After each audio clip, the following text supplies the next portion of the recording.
La note avait été salée, mais je nous avais tous équipés sans trembler. Pour une fois, croyais-je, j'avais pensé à tout.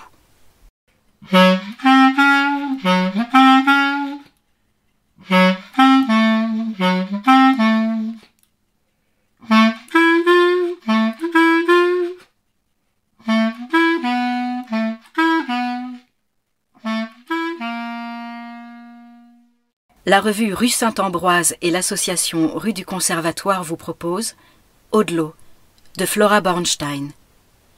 Cette nouvelle a été publiée dans le numéro 52 de la revue Rue Saint-Ambroise paru en novembre 2023. Lecture Yael Eladad, musique Charlie Nelson.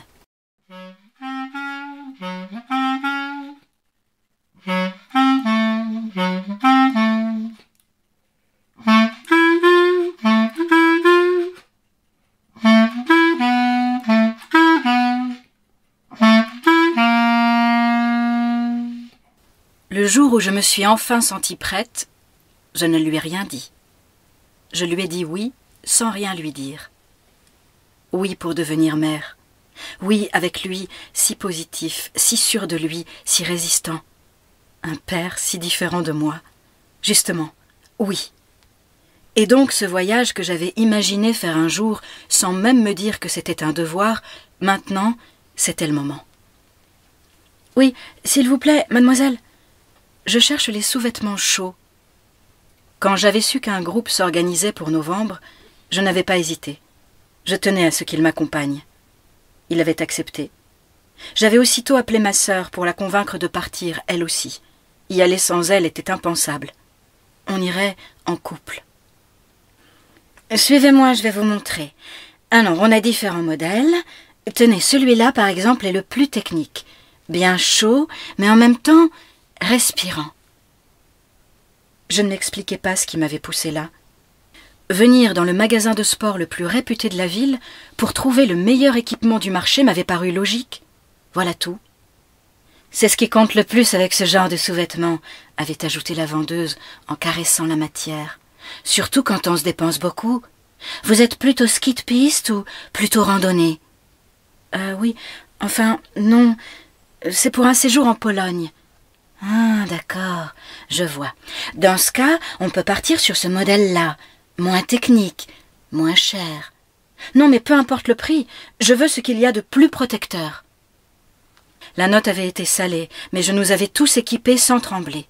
Pour une fois, croyais-je, j'avais pensé à tout.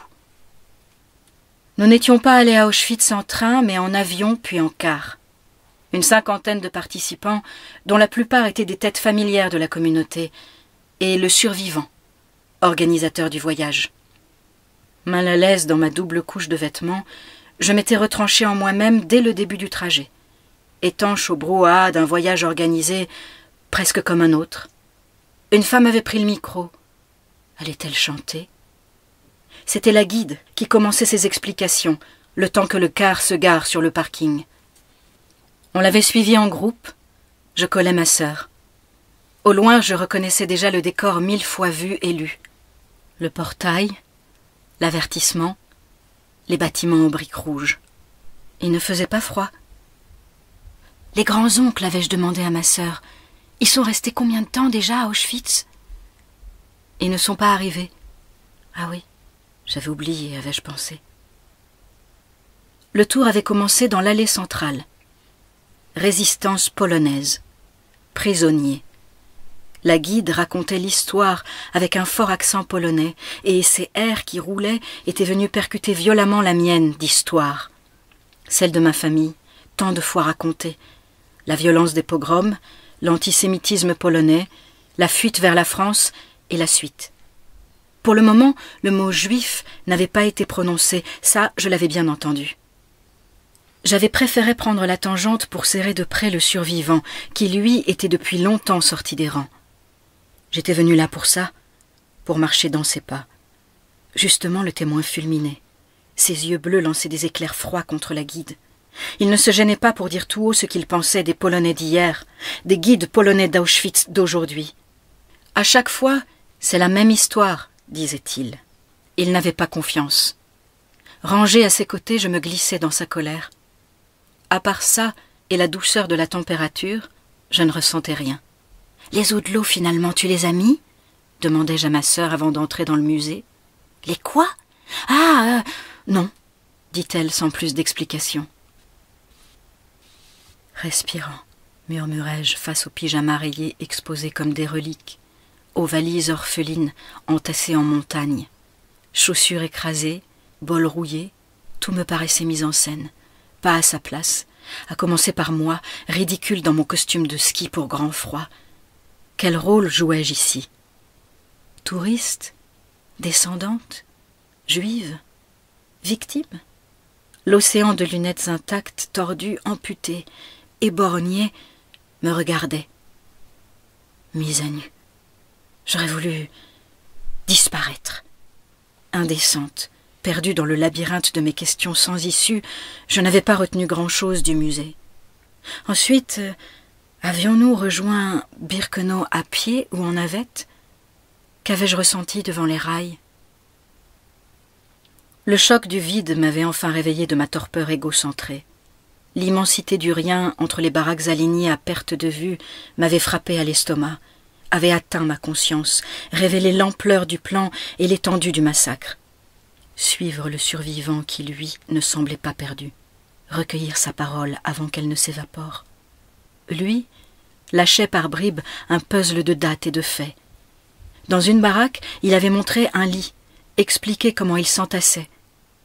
Aux latrines, il s'était attardé et avait tout décrit avec beaucoup de précision. C'est tout. Le soleil avait fini par décliner. Il y avait eu encore les fours crématoires et la chambre à gaz. C'était ça? Le survivant n'était plus là. Entrer, pas entrer. Je m'accrochais à ma sœur. Quoi chercher? 4 murs noircis, un sol, un plafond. Je m'étais vite éloignée en regardant mes pieds marcher dans l'herbe. Je savais ce que je foulais. Pas mes grands-oncles, morts avant même d'être arrivés.